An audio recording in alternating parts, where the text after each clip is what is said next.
গাছের ডালে বসে ডাকে হইল দে কুটুম পক্ষী রে, গাছের ডালে বসে ডাকে হইল দে কুটুম পক্ষী রে, ঘরে আমার আসবে বুঝি কুটুম রে, আরে ঘরে আমার আসবে বুঝি কুটুম রে। গাছের ডালে বসে ডাকে হইল দে কুটুম পক্ষী রে, ঘরে আমার আসবে বুঝি কুটুম রে, আরে ঘরে আমার আসবে বুঝি কুটুম রে।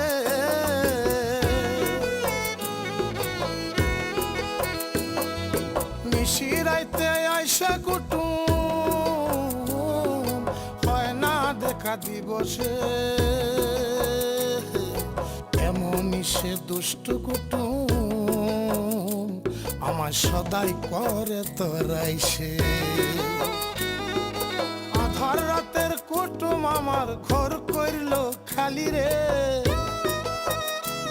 আমি ধরবো বলে ঘরের কুটুম বসে থাকি ঘুম জেগে, ঘরে আমার আসবে বুঝি কুটুম রে, আরে ঘরে আমার আসবে বুঝি কুটুম রে। চোরাই মালগুলো কোনে রাখিস? আছে, জায়গা মতোই আছে।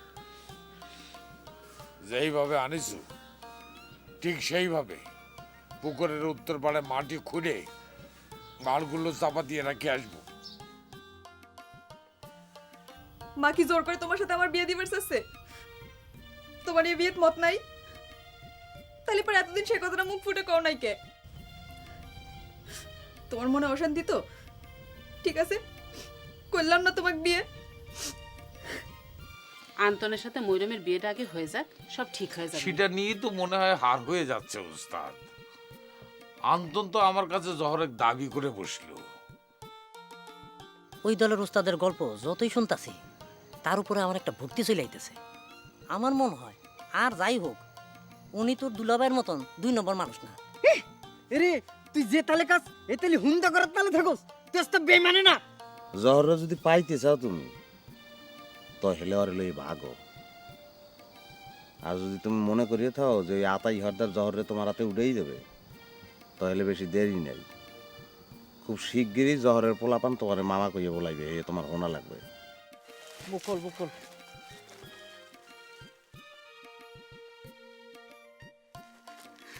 সর্দার বাবাজি, আপনি মানুষ না, আমি জানতাম আপনি ইচ্ছে করলে চুরির মাল উদ্ধার হবি। মালপত্তর গুলো নিয়ে দোকানে যা, এরপর থেকে সাবধানে থাকিস। তোমরা মনে কর মামা হইবে যাচ্ছ? কি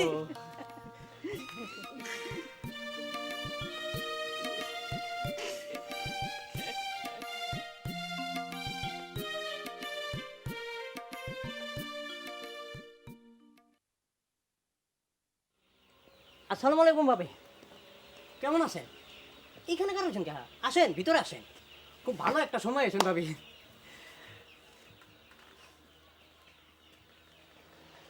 তুমি আবার কমতে এসে হাজির হলে? অসুবিধা হয়ে গেল? ভারী ফুটতি লাগিছে মনে হচ্ছে। আম্মা, এখানে কে?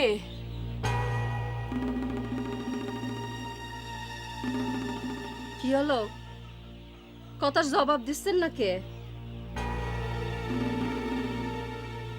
ডোন্ট মাইন্ড প্লিজ, আমি পরিচয় করে দিচ্ছি। শুরু ধরো ইডইতেছে তোমার বড় আপা, বেশ পাড়ায় বাড়ি। ওই সতীন কইতে শুনতে খারাপ শোনায় তো, বড় আপা কইলাম আর কি। ওরে আল্লাহ রে, হায় হায়, কি হলো? হায় হায় আল্লাহ রে। ইয়ে কইছে সেটা কোনে গেল? আল্লাহ, ও বউ, বউ রে, হায় আল্লাহ, আল্লাহ তুমি রহম করো আল্লাহ।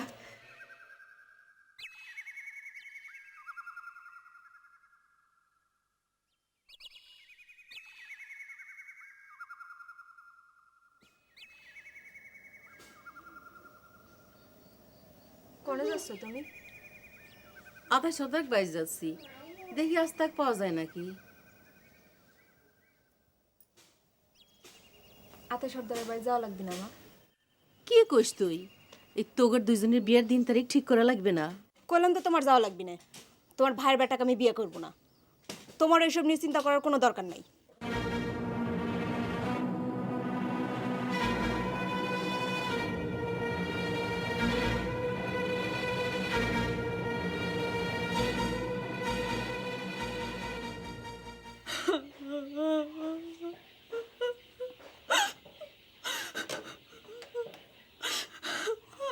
আল্লাহ রে, আমি কি ভুল করছিলাম?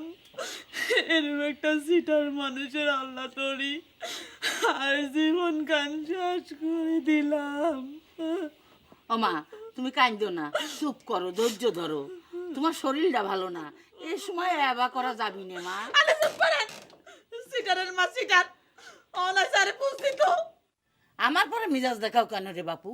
আমি কি তোমারে পছন্দ করে আমার ছাওয়ালের সঙ্গে বিয়ে দেবার গেছিলাম?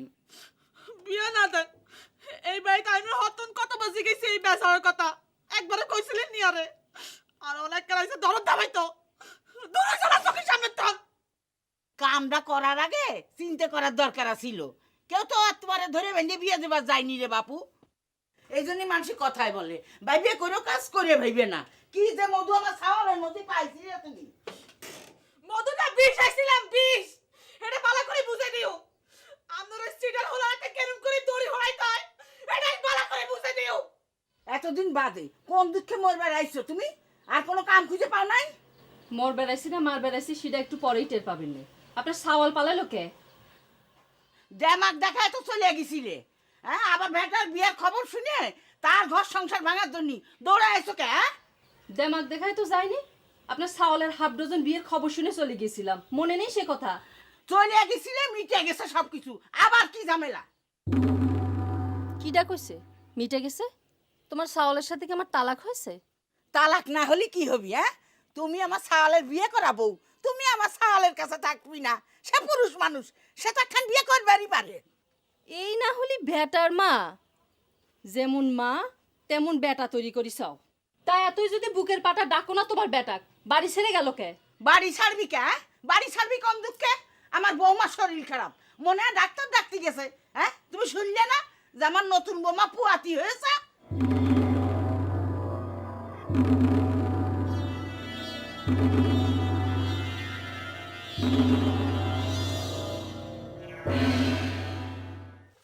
এরে মঞ্জু, তুই তলে তলে এত বড় কাম করে হালাইছ, তোর কলজার মধ্যে অজ্ঞা টুকাও দেয় নি? হ্যাঁ, ফুরুল্লাই মিয়া বেললে তোর চিন্তা হয় না? Don't mind please. পুরুষ জীবন যাতে নষ্ট না হয়ে যায় সেই জন্যই তো আমার সব চেষ্টা ছিল রে সঞ্জু। নষ্ট তো করছে তোর দুলাভাই। কে নষ্ট করছে? অজ্ঞা মানুষের দুর্গা বউ থাকতে হারে নি? বলত কোনখানকার নষ্ট যে কি করছে তুই বুঝবি কি রে? এই বেশ পাড়ার ভাবি আইলো তো আইলো, আর কটা দিন আগে এলে কি হইতো? পুরুর এরকম সর্বনাশ হইতো না। ফুরুর কি হইতো না? ডোন্ট মাইন্ড প্লিজ মূর্খ কোনখানকার। আর কটা দিন আগে বেশ পাড়ার ভাবি যদি আইতো পুরো নাক করে চলে যেত। আমি তো তারা গ্রহণ করার জন্য নেড়ি আছিলাম। হ্যাঁ দিদি, গাছে কাটা লাউনের আগে মস্ত তেল দিয়ে বেরিয়েছে। হ্যাঁ, ফুরু তো এখনো চলে যাইতো হারে, তোর তো সুযোগ লনের টাইম যায় না। হ্যাঁ, সুযোগ থাকলে সবসময় সব কিছু করা যায় রে সঞ্জু। হ্যাঁ, এখন গ্রহণ করা লাগে এক লগে দুইজন রে। দেওস না তোর বোন ভূমি করা শুরু করে দিছে। মঞ্জা কি এরে সঞ্জু, কোনায় যাস? হ্যাঁ, যা যা তোর দুলাবের কাছে যা। তুমি কি জন্য কান্দিছ ভেটার মা? ঘটনা যে এমন হবি সে তো জানাই ছিল। কান্তিছি ওই ছোট বউটার কথা চিন্তে করে। নতুন পুয়াতি, তারপরে আবার শরীরটাও ভালো না। তাহলে তো 16 কলা পূর্ণ হয়ে গেল। তা তোমার গুণতর পুত্র কনে, সে কি কয়? সে আবার কি কবি, বেশ পাড়ার বউ আসার পরে তার চেহারাই দেখা যাচ্ছে না। সবে তো বেশ পাড়ারটা আইছে, এরপর যখন হরিপুর থেকে আসবি নে তখন কি হবি নে? না না, হরিপুরিটা আসবি না, ওটা তো তালাক হয়ে গেছে। এটারে তো তালাক দিই নেই।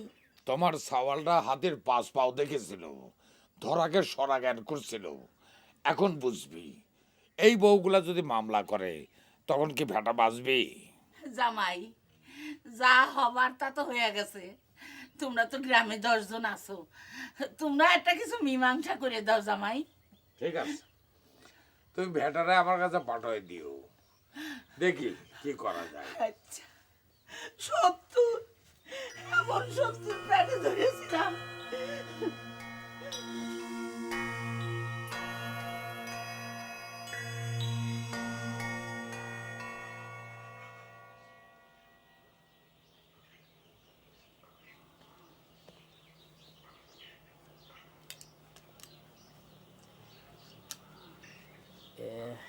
ভাবি ডোন্ট মাইন্ড প্লিজ, কোনো সমাধান হইল?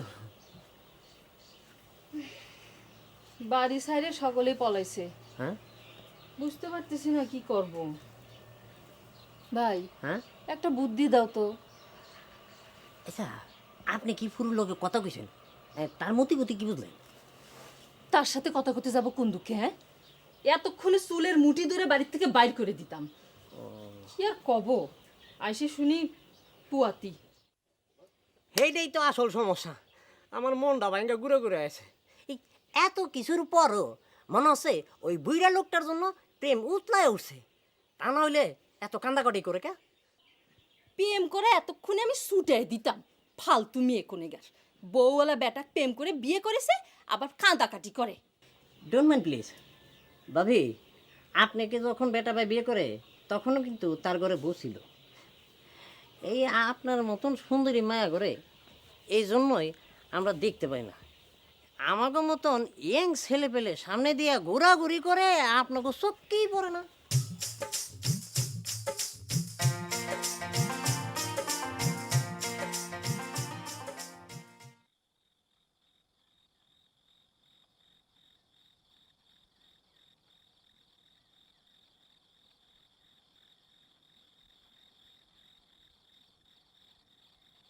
এই নাও মা, গয়নাগুলো তুলে রাখো। আমি তো কিছুই বুঝতে পারতেছি না, হঠাৎ কি এমন ঘটলো যে আন্তনিক সাথে তো রাগ করিস?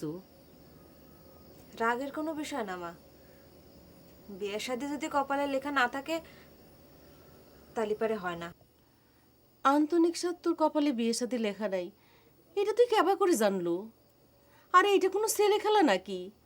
গায়ে হলুদ মেহেন্দি পর্যন্ত ছোঁয়ানো হয়ে গেছে, আর এখন কত বিয়ে করবো না? দেখো মা, আন্তন ভাই স্যার আর যা কিচ্ছা ধরে নিয়ে এসে তুমি বিয়ে করবার, আমি করব। তবু তুমি এর কথা আমার সামনে আর কবে না।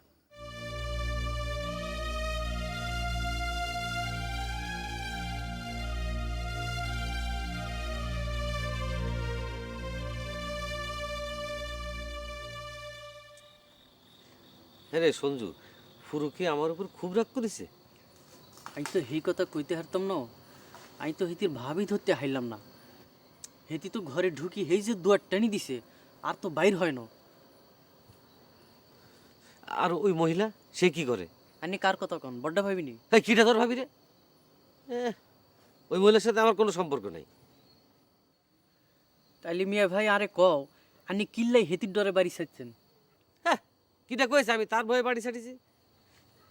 আমি ফাঁকে ফাঁকে রয়েছি যাতে কোনো ঝামেলা না হয়। ওই তুই আগে ওই মহিলা খেদা। আর মনে হয় হ্যান সম্ভব ন। হেতি তো কয় আন্নের লগে বুঝ ধরা না করি এক হাও লড়িত ন। এই মঞ্জু কনে রে, তার একটা বুদ্ধি বের করতে ক। ওই শালার মাথায় তো অনেক বুদ্ধি। আপনি হাসাই গেছেন, হের মাথাত মেলা বুদ্ধি। এখন আমি যে কি যে করবো আমি তো কিছুই বুঝে উঠতে পারতেছি না রে। সারাদিন মনে হয় আপনি কিছু খান ন, পেটে কিছু ভরেও ন।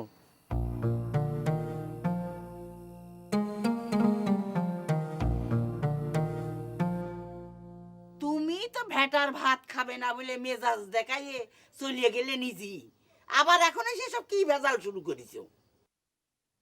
ভাত খাবো না কয়েছিলাম, তাই বলে আপনার সাওয়ালে কারেকখান বিয়ে করার অনুমতি তো দিয়ে যায়নি। বেটা ছাওয়াল মানুষ বিয়ে তো করবেরই পারে, তা নিয়ে তুমি এত অস্থির হয়ে যাও কে? তোমার আগেও তো সে বিয়ে করেছিল। ওই একই কথা ঘ্যানর ঘ্যানর করবেন না তো কানের কাছে বারবার। কথা যা কর আপনার সাওয়ালের সাথে আমিই কবনে। তাক তুমি পাবা কই? তুমি এই বাড়ি উপস্থিতি থাকতি, সে তো এই বাড়ির তিসে মনে হয় আসবিনি বলে আমার মনে হয় না। দেখি না কতদিন সে বাড়িতে না ফিরে থাকতে পারে। নতুন বোর দরদি পরে হলেও তো তারে বাড়িতে ফিরা লাগবি নাকি? তোমরা দেখতেছি সকলে মিলে পাগল হইলে। আমি কই কি, যা হওয়ার হয়ে গেছে। হাজার হোক নতুন বউটা পোয়াতি হয়েছে, তার মুখের দিকে তাকাইয়ে এসব ঝামেলা বাদ দিয়ে তুমি চলে যাও। সতী নির্ঘর করার মতো মন নিশ্চয়ই তোমার নেই। গন্ডগোল তো বাদিস ওই পুয়াতি হওয়া নিয়ে। তা না হলে পরে কি এতক্ষণ আমাকে এবার করে চুপ করে বসে থাকতে দেখতেন?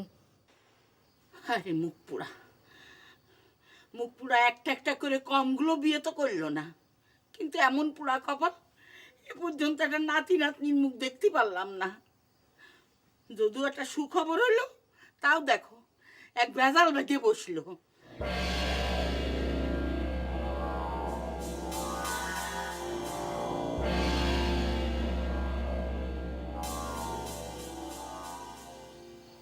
গাদা, তুই যে কামে আইছিল সেটা তো হয়েছে। এখন তাড়াতাড়ি আমার বাড়ি থেকে বিদায় হয়ে যা, নাকি? আমাকে আপনি চিরদিনই দূর দূর করে দিলেন দাদা। গাদা, তুই যে কাম করিস সেটা আমার খুবই অপছন্দের। আরো কিছুদিন আমার বাড়িতে থাকলে পরে আমার ছেলেদের মাথায় সে পোকা ঢুকে যাবার পারে। যাবো দাদা, যাব। আপনি না কইলেও চলে যাব, কিন্তু আমার যার একটা কাম বাকি আছে দাদা। আবার কি কাম? এইখানে আসার পর একটা কাম হাতে নিছি। আমার ছোট বেন জহরে কথা দিছি তার মনের মতো চাউলের লাগে তার বিয়া দিম। এই কামটা না করে কেমনে যায় দাদা?